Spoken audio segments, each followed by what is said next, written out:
My voice is rough, unused to this, to being heard.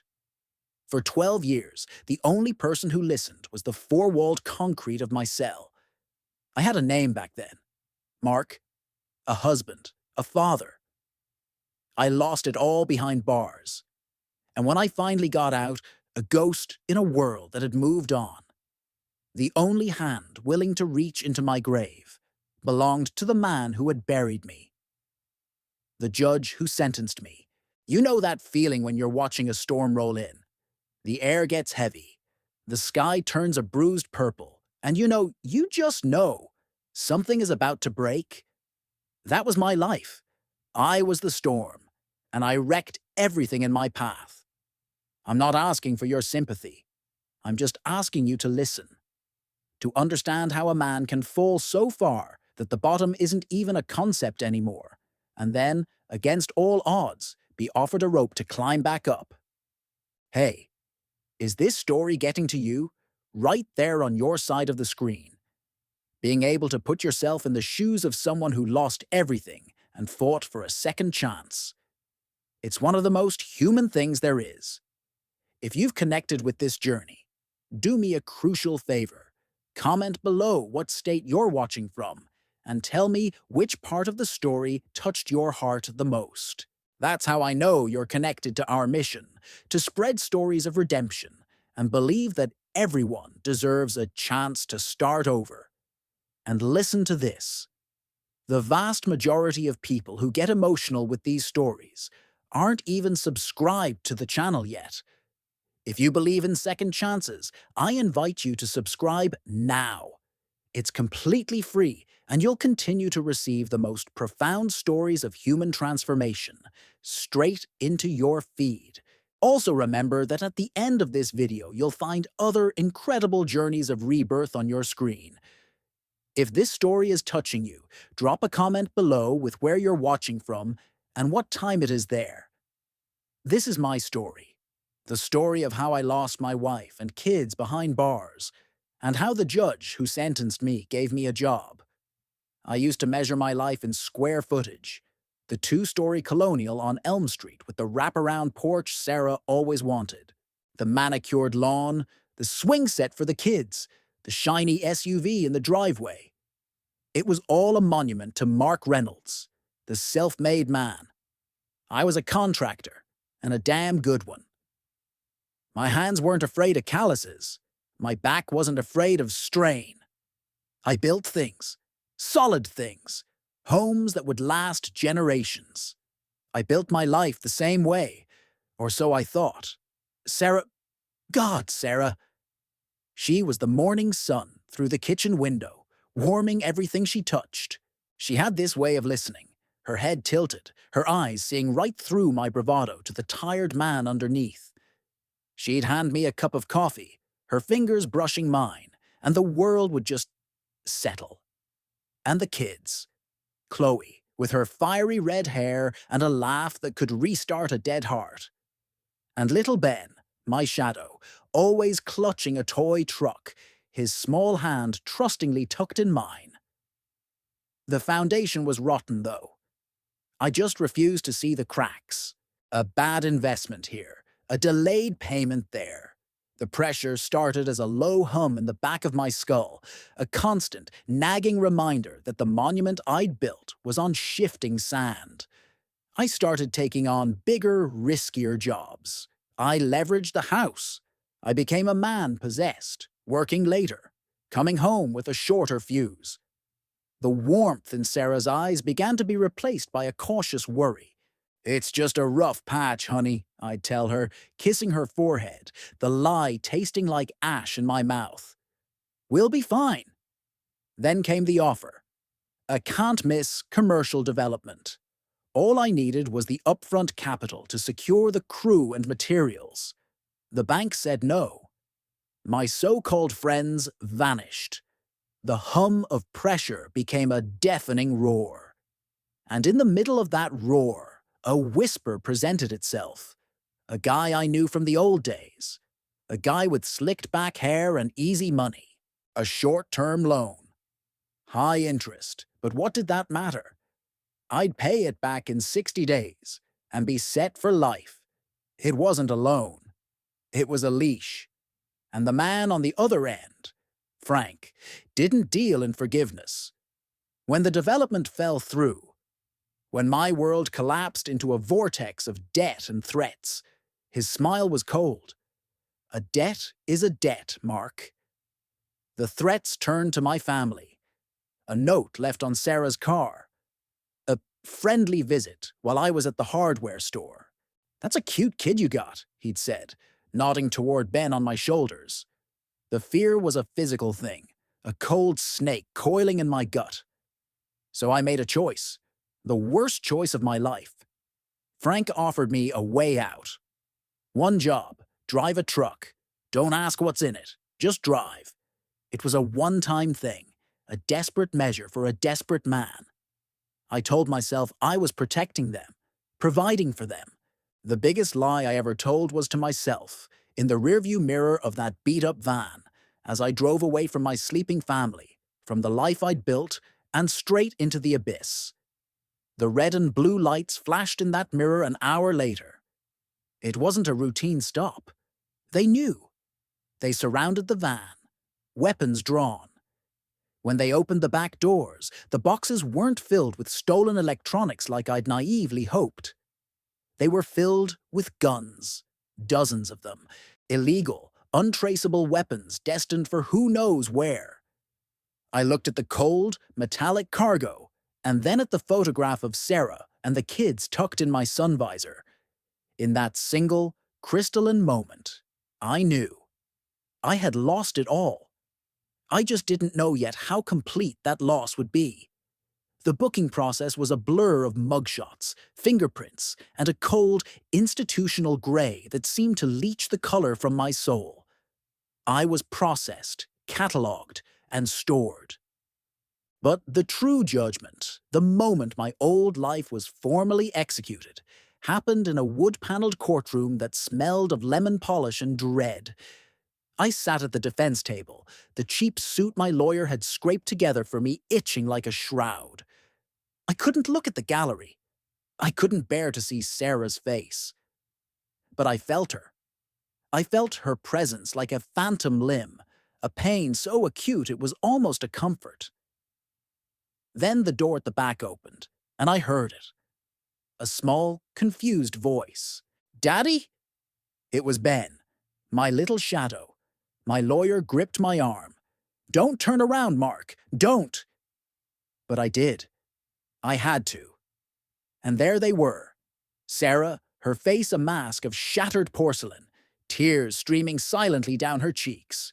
She was holding Chloe, who had buried her face in her mother's neck, and Ben, his small hand in Sarah's, was staring right at me, his eyes wide with a confusion that cut deeper than any blade. He started to wave, a tiny, hesitant movement of his fingers. Sarah gently pulled his hand down, her own trembling violently. That small, aborted wave was the end of me. It was the moment I ceased to be Mark Reynolds, husband and father, and became inmate 78432. Then he entered, Judge Harold Jennings. He moved with a slow, deliberate gravity, his black robes flowing around him like wings of judgment. He didn't look at me, not at first. He arranged his papers, settled into his high-backed chair, and finally, his gaze lifted and settled upon me. His eyes were the color of a winter sky, clear and utterly devoid of warmth.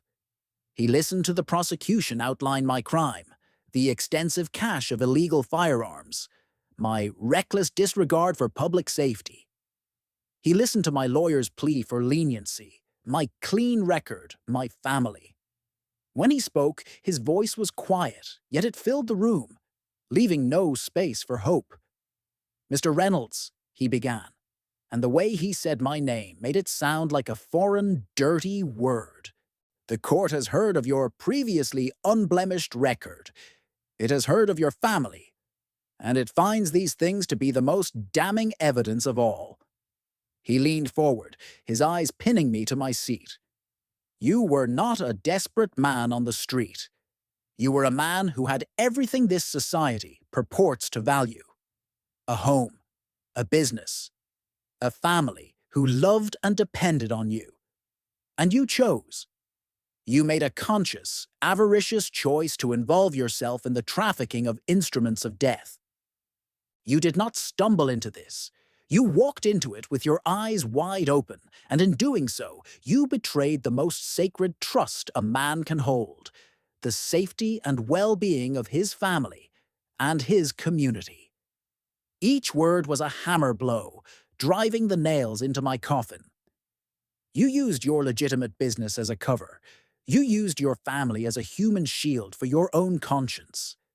The law exists to protect society from men who believe the rules are for others. A message must be sent. He straightened up, his verdict falling like a guillotine. The court sentences you to 15 years in the state penitentiary. May you use that time to contemplate the profound wreckage you have chosen to inflict upon your own life and the lives of those you claim to love. 15 years. The number echoed in the hollowed-out cavern of my chest. I was numb. As the bailiff led me away, I turned for one last look at my family. Sarah was sobbing now, her body shaking, her face buried in her hands. Ben was crying, calling for me. "Daddy! Daddy!" And Chloe, my fiery little girl, just stared at me. Her eyes, once so full of light, were flat and empty. She looked at me not like her father, but like a stranger, a monster. The heavy door to the holding cell slammed shut behind me. The sound was final. It was the sound of my world ending. It was the sound of my own heart breaking into a million unmendable pieces. That sound would echo in my dreams for the next 12 years. Prison doesn't reform you. It erases you. The first year was a study in survival, a constant, low-grade terror that lived in the base of my spine. I learned the rules, the hierarchies, the unspoken languages of violence and respect. I made myself small, quiet, invisible. I was a ghost haunting the corridors of my own life. The letters from Sarah were my only tether to the world I'd lost. At first, they were filled with pain, with questions I couldn't answer. "Why, Mark? Why did you do it? Ben has nightmares. Chloe won't talk about you." I'd read them in my cell, the thin paper trembling in my hands, each word a fresh lashing. I wrote back every day. Apologies, explanations that sounded pathetic even to me, declarations of love. I poured my soul onto those pages, my only confessionals. Then, about 3 years in, the letters changed. The tone became formal, distant. She was moving on, she wrote. The kids needed stability. The house was gone. She'd filed for divorce. The final letter came a year later. It was brief. She was remarrying. A good man, she said. A teacher. They were moving out of state. She asked me, for the kids' sake, not to contact them again. She said it was what was best for them. She enclosed a single photograph. It was of Chloe and Ben, older, standing with a man I didn't know. They were smiling. They looked happy, safe. I threw up in the stainless steel toilet of my cell. I felt something inside me tear, a fundamental cord that had been fraying for years finally snapping. I had held onto the hope of them, the dream of my family, like a life raft. That letter was the ocean swallowing me whole. I crumpled the photograph, then smoothed it out again, my tears blotting the faces of my children. I tucked it under my thin mattress, my little shrine to everything I'd murdered. That was the day Mark Reynolds truly died. The man who remained was a shell. I went through the motions. I worked in the library, losing myself in worlds that weren't my own.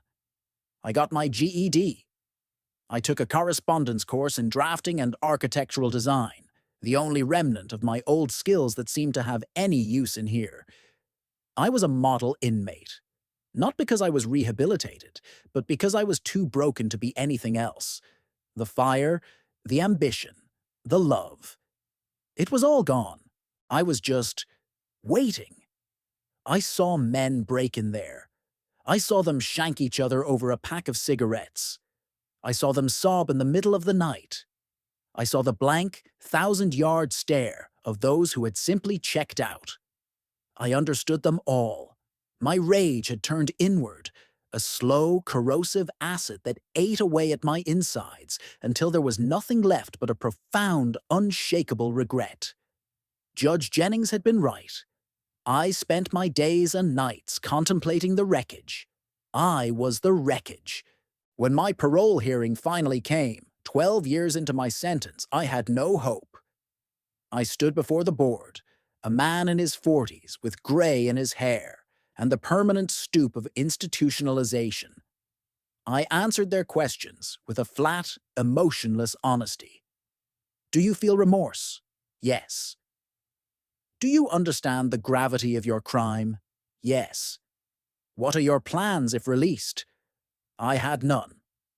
The world outside was a foreign country, and I had no map, no currency, no reason to be there. They granted me parole. Surprised, I mumbled my thanks.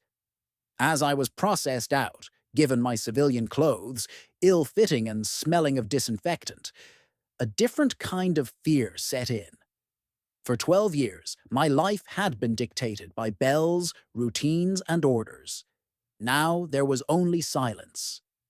And in that silence, the ghost of Mark Reynolds was expected to become a man again. I stepped through the gates, the sun feeling alien and hostile on my skin. I was free. And I had never been more lost. The city I returned to was a funhouse mirror version of the one I'd left. Buildings I knew were gone, replaced by gleaming towers of glass and steel. The streets felt faster, louder. Everyone was staring at their phones, walking in their own little digital bubbles. I felt like a dinosaur that had been thawed from a block of ice, bewildered and obsolete. My parole officer, a weary-looking man named Evans, found me a bed in a halfway house. It was a grim, decaying building that smelled of stale cigarettes and despair. My roommate was a twitchy kid named Leo, who'd been in for armed robbery. "Welcome to the palace," he'd said with a hollow laugh. The rules were strict. Curfew, mandatory job searches, random drug tests. I was still in a cage. The bars were just invisible. Finding a job was the real punishment. The application always had that box. Have you ever been convicted of a felony? Checking that box was like setting my resume on fire. I tried construction sites, offering to do the grunt work. Foremen would take one look at my age, at the haunted look in my eyes, and shake their heads. Sorry, pal. Union rules.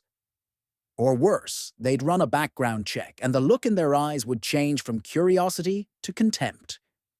We'll call you. They never did. I got a job washing dishes in a steamy, chaotic restaurant kitchen.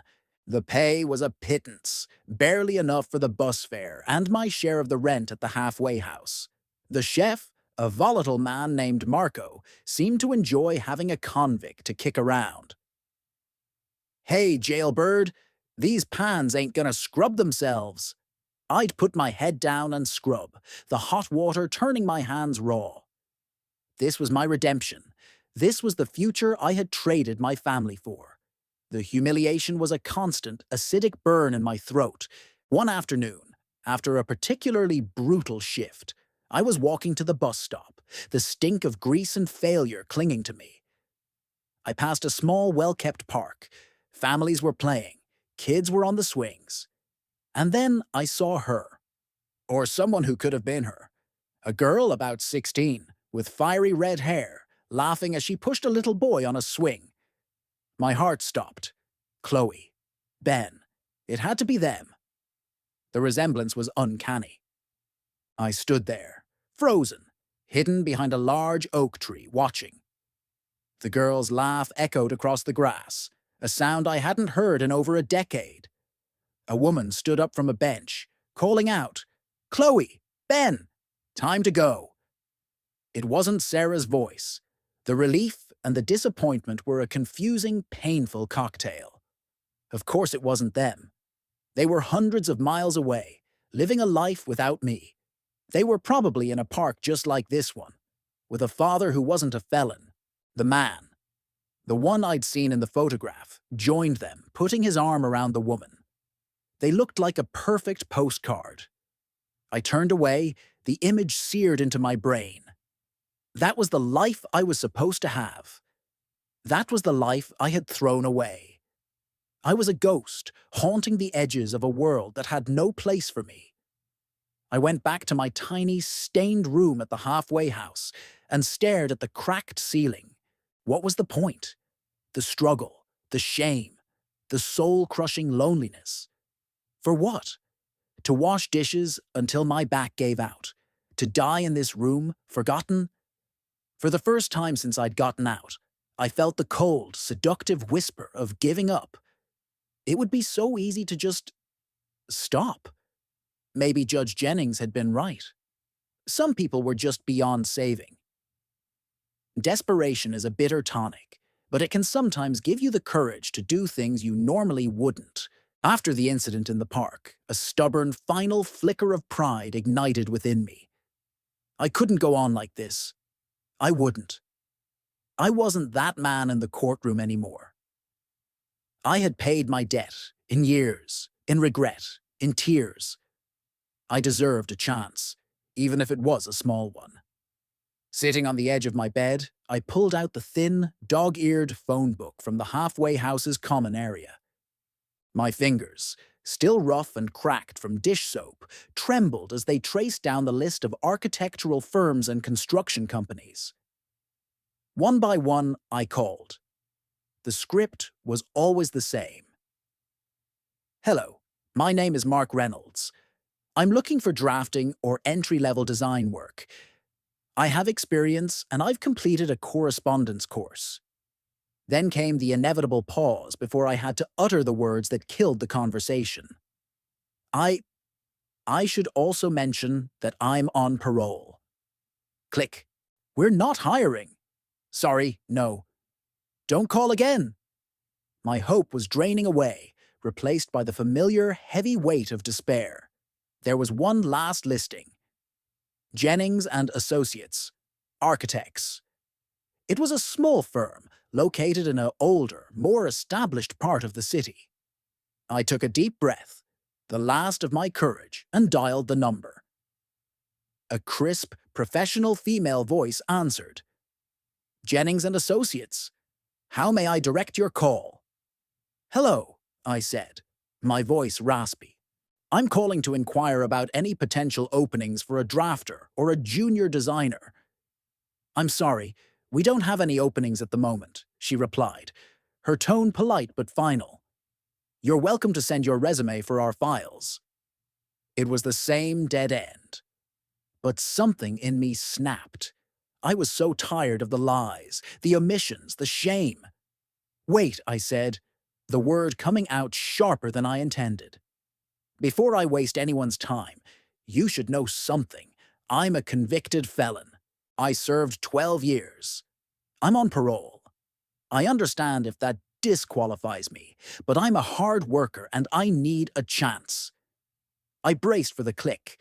There was a long silence on the other end, so long I thought the line had gone dead. Then the woman's voice returned, different now, less crisp, more curious. "What is your name, sir?" "Mark Reynolds." Another pause. "Please hold." The hold music was a soft, classical piece. I leaned my forehead against the cold, grimy wall of the hallway, my entire body trembling. What had I done? I just guaranteed my resume would go straight into the trash, if not become a joke around the office. A new voice came on the line. A man's voice, older, deep, and unsettlingly familiar. It carried an authority that went straight to my marrow. "Mr. Reynolds, This is Harold Jennings. The air left my lungs. The world tilted. Judge Jennings. My mind raced. It couldn't be. It was a common enough name. It had to be a coincidence. But the voice, that cold winter sky voice, was etched into my soul. Yes? I stammered.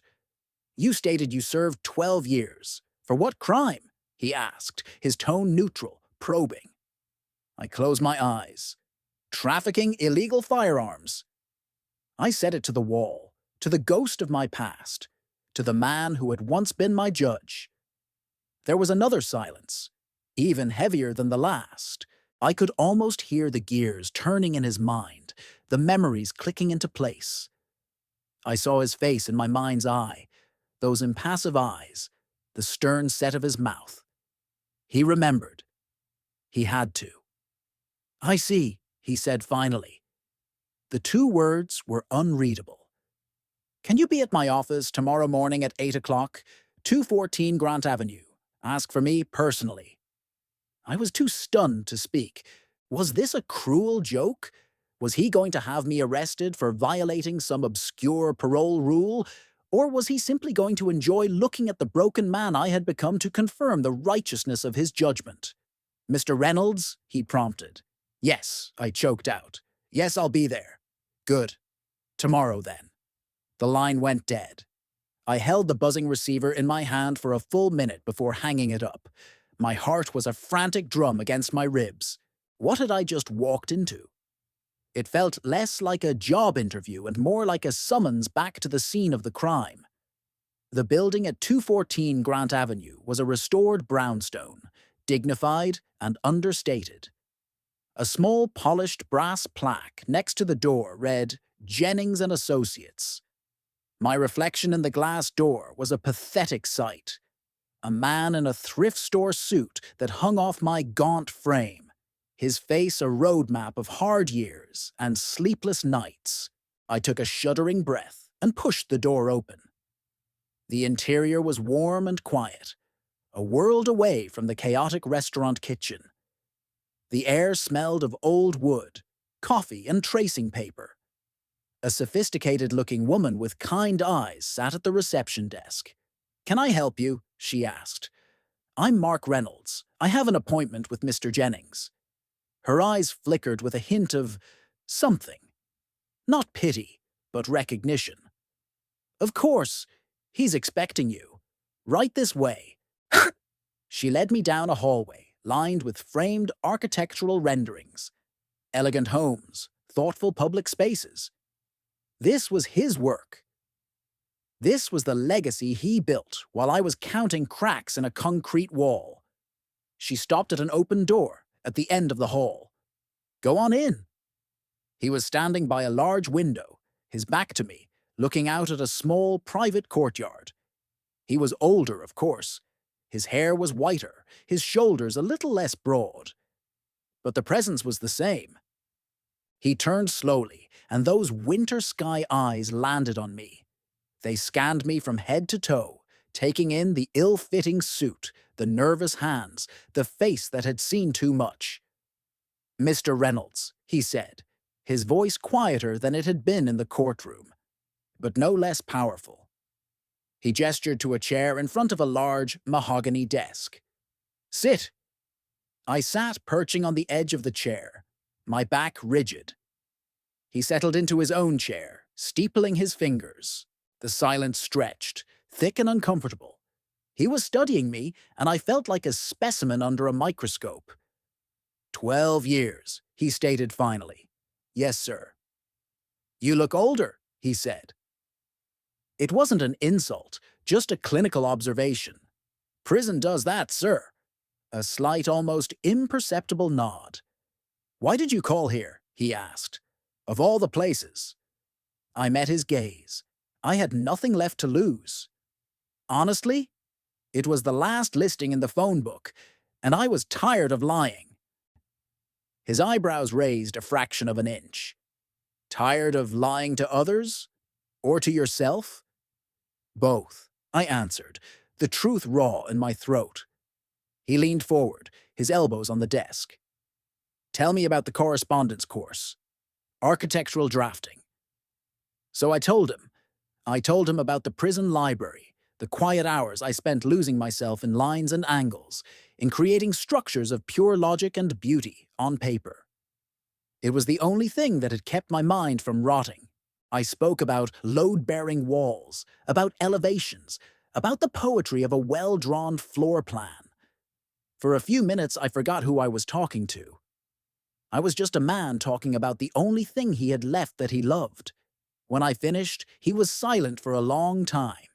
He picked up a pencil from his desk, turning it over in his hands. "I remember your case, Mr. Reynolds," he said, his voice low. "I remember it very well. You were a builder, a man who created homes, and you chose to traffic in the very things that destroy them. It was one of the most profound betrayals of purpose I had ever seen on my bench." I flinched but held his gaze. "I know." "For years," he continued, "I saw men like you, men with potential, with families, who made one catastrophic choice. I sentenced them, I locked them away, and I rarely thought of them again. It was the job." He put the pencil down. "But your case stayed with me. I saw the look on your wife's face, on your son's face. I saw the moment you broke in my courtroom.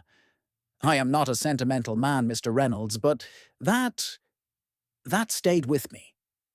He stood up and walked to a filing cabinet, pulling out a large, rolled set of drawings. He unrolled them on the desk in front of me. It was the schematic for a beautiful, modern community center. "This is a pro bono project," he said, "for a neighborhood that needs it. The client has no money, but big dreams. My draftsman just quit. The work is tedious, underpaid, and demanding.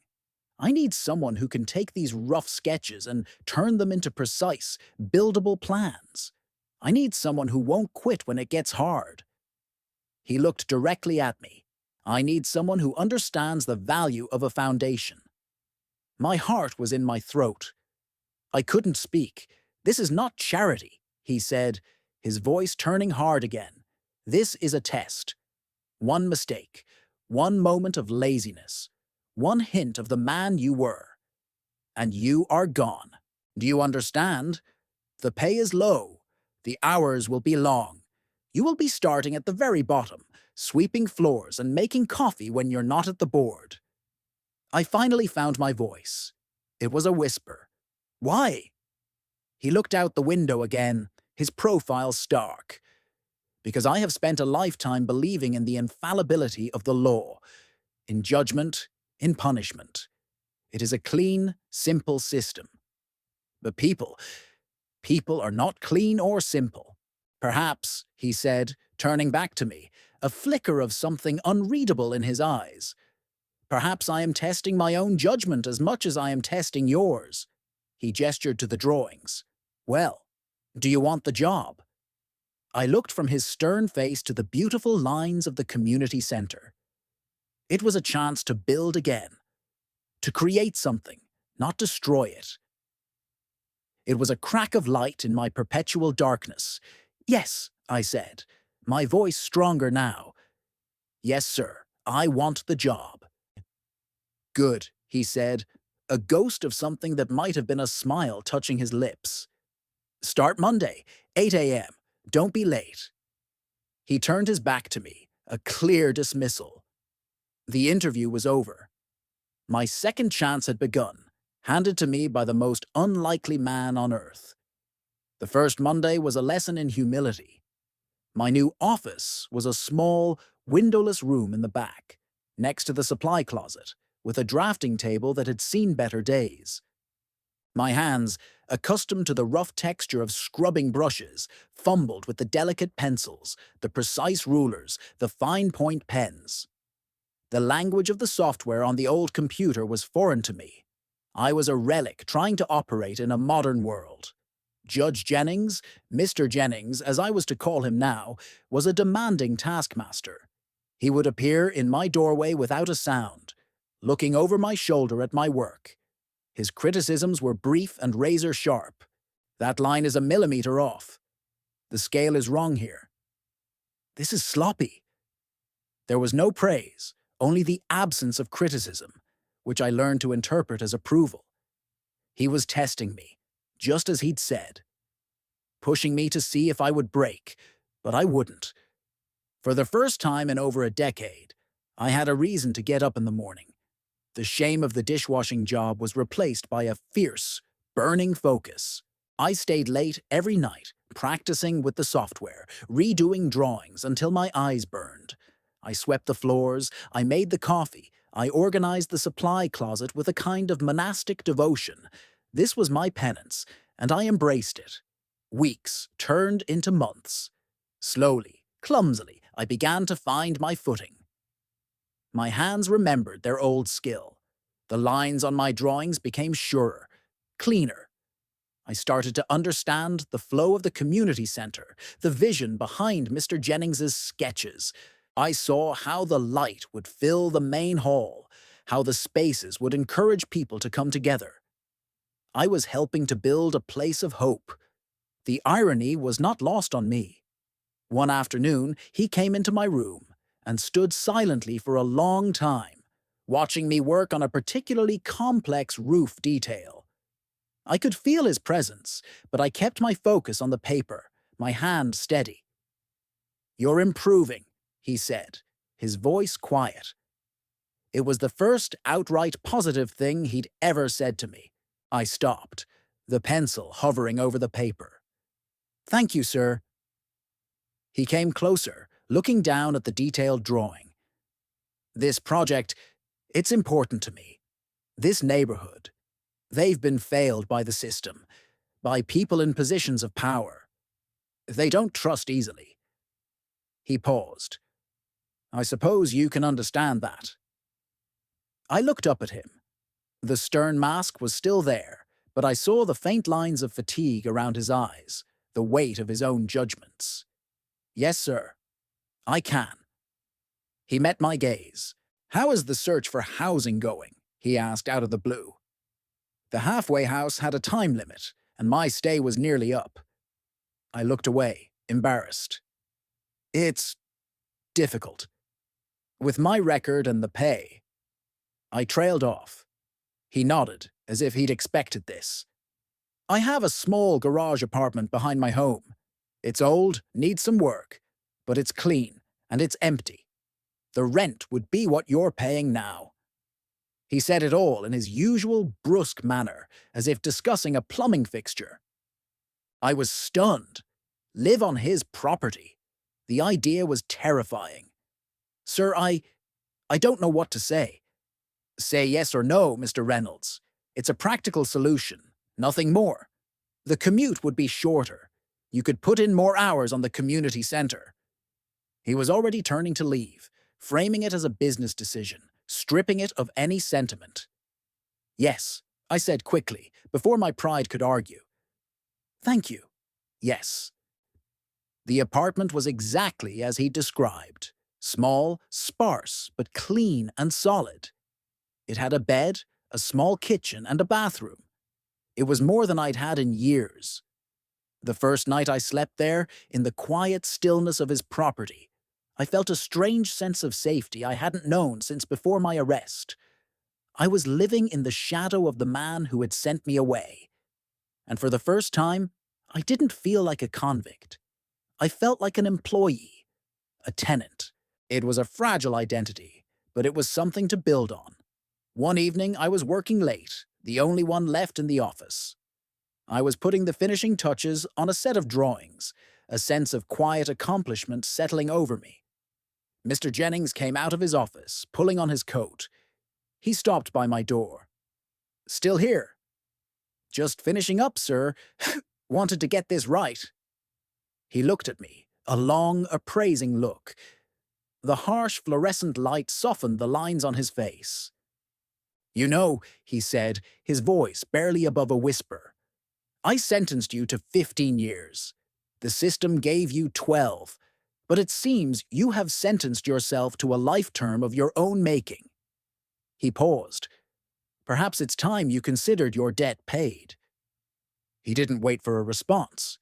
He simply turned and walked out, leaving me alone in the silence, his words echoing around me, seeping into the cracks of my soul, beginning the long, slow work of healing. It's been 3 years since that first day in his office. I'm a full-time salaried designer at Jennings& Associates now. I have my own desk by the window.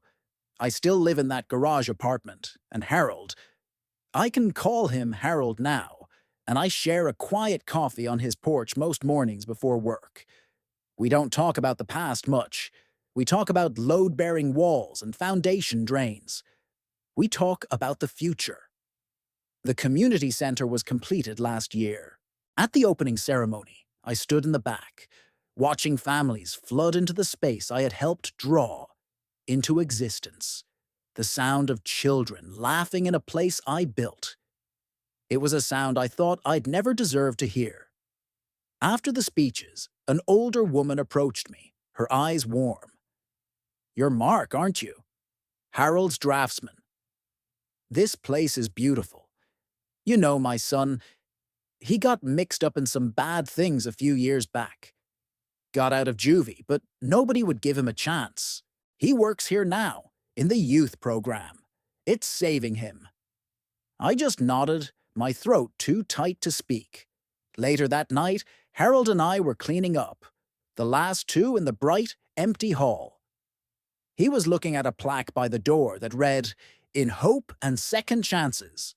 He turned to me, his eyes in the dim light looking like they held the weight of every verdict he'd ever passed. "Mark," he said, his voice rough. "There's something I never told you. The reason your case always haunted me." He took a deep breath. "My brother. He was a lot like you. Good man, made one terrible, desperate choice. He never got a second chance. He took his own life a year after his release. I was the one who found him." The air left the room. I stared at him, the final piece of the puzzle clicking into place. "I wasn't just judging you that day in my courtroom," he whispered, a single tear tracing a path down his weathered cheek. "I was judging him, and when I saw you in my office, a broken ghost, I saw my chance. Not to save you, Mark, but to forgive myself." The judge who sentenced me, didn't just give me a job. He gave me back my life, and in doing so, I finally gave him back his.